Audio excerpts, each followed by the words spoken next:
Hello, আসসালামু আলাইকুম। সবাইকে অনেক অনেক শুভেচ্ছা এবং স্বাগতম আমাদের আজকের এই নতুন ভিডিওতে। আজকে আমরা কোনো বিন্দুর পোলার স্থানাঙ্ক দেওয়া থাকলে কীভাবে কার্তেশীয় স্থানাঙ্ক আর কার্তেশীয় স্থানাঙ্ক দেখলে পোলার স্থানাঙ্ক বের করব সেটা দেখব। প্রথমে আমাদের এখানে একটা পোলার স্থানাঙ্ক দেওয়া আছে, সেটা হলো 2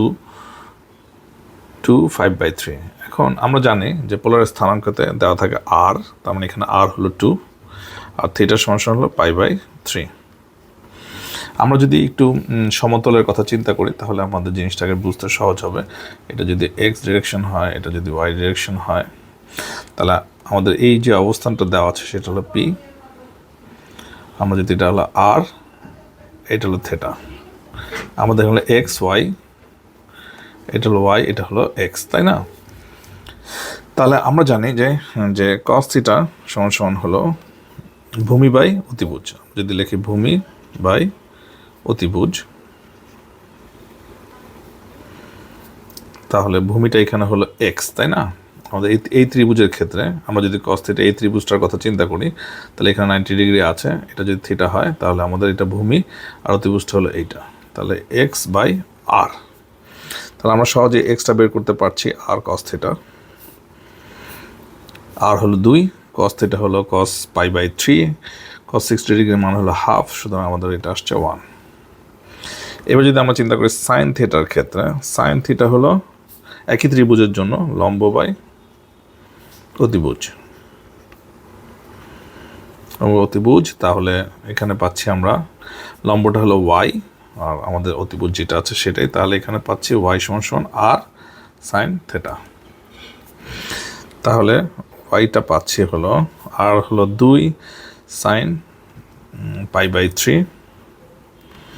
এখানে π/3 মান হলো সাইনের ক্ষেত্রে π/3 মানে সাইন 60 এর মান হলো √3/2, তাহলে 2 × √3/2 সমান সমান হচ্ছে √3। সো আমাদের কার্তেশীয় স্থানাঙ্কটা হলো ওই পয়েন্টের পি বিন্দুর কার্তেশীয় স্থানাঙ্ক হলো এক্স পয়েন্ট হলো 1 আর ওয়াই পয়েন্ট ভুজ কোটি হলো √3। এটা হলো আমাদের অ্যান্সার। এখন আবার কার্তেশীয় একটা স্থানাঙ্ক দেওয়া আছে আমাকে বলেছে। সো কার্তেশীয় স্থানাঙ্ক যেহেতু দেওয়া আছে তার মানে হলো এক্স সমান হলো -√3, ওয়াই সমান হলো -1। সো এখানে এক্স সমান -√3, ওয়াই সমান -1। আমরা জানি যেহেতু আমরা যদি এই ইকুয়েশনটাও দেখি, এখানে আমরা যদি পিথাগোরাসের উপপাদ্য ইউজ করি তাহলে আমরা পাই হলো r² সমস্যা। আপনার যদি মুখস্থ না থাকে তাহলে আপনি এখান থেকে পাবেন r², এটার স্কোয়ার। তাহলে আরটা আমরা খুব সহজে বের করতে পারি, x², তার মানে হলো 3, y² 1, সো এটা √ওভার। দেখেন এখানে আসে আর আসে 2। আবার পাশাপাশি আমরা যদি টেন থিটা নেই ওই ত্রিভুজটার জন্যই, এটা হলো y/x, তাহলে থিটা হলো টেন ইনভার্স y/x, তাই না? এখন তাহলে আমরা কি পাচ্ছি, থিটা সমান টেন ইনভার্স ওয়াই, ওয়াই হলো -1, তার মানে টেন ইনভার্স 1/√3।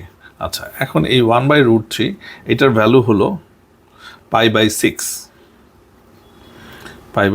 এখানে একটু কথা আছে, কথাটা হলো আপনি থিটা এখানে π/6 হবে কি হবে না সেটাকে আপনার টেস্ট করার জন্য আপনাকে জানতে হবে এই কোঅর্ডিনেটটা কোথায় আছে। এখানে এক্স হলো -√3, তার মানে সে নেগেটিভ পয়েন্টে, ওয়াই হলো -1, তার মানে সে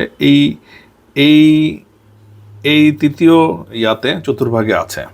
যেহেতু তৃতীয় চতুর্ভাগে আছে, এই π/6কে আমরা আসলে পাই দিয়ে যোগ করতে হবে। সো থিটা হবে এখানে π + π/6 সমান হবে 6 7 π।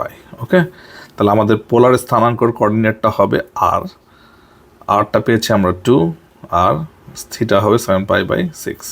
কেন এখানে আমরা পাইটা যোগ করলাম? কারণ এটা তৃতীয় চতুর্ভাগে আছে, আমরা শুধুমাত্র একটা সিঙ্গেল চতুর্ভাগের জন্য, এটা যদি চতুর্থ চতুর্ভাগে থাকতো তাহলে আমাদেরকে বিয়োগ করে দিতে হতো 360 ডিগ্রি থেকে। ঠিক আছে, এইভাবেই জিনিসটাকে, এটা যেহেতু তৃতীয় চতুর্ভাগে আছে আমাকে 180 দিয়ে যোগ করে দিতে হবে। আমরা এইভাবে খুব সহজেই পোলার স্থানাঙ্ক থেকে কার্তেশীয় স্থানাঙ্ক থেকে পোলার স্থানাঙ্ক বের করতে পারি। আজকে এই পর্যন্ত, সবাইকে অনেক অনেক ধন্যবাদ।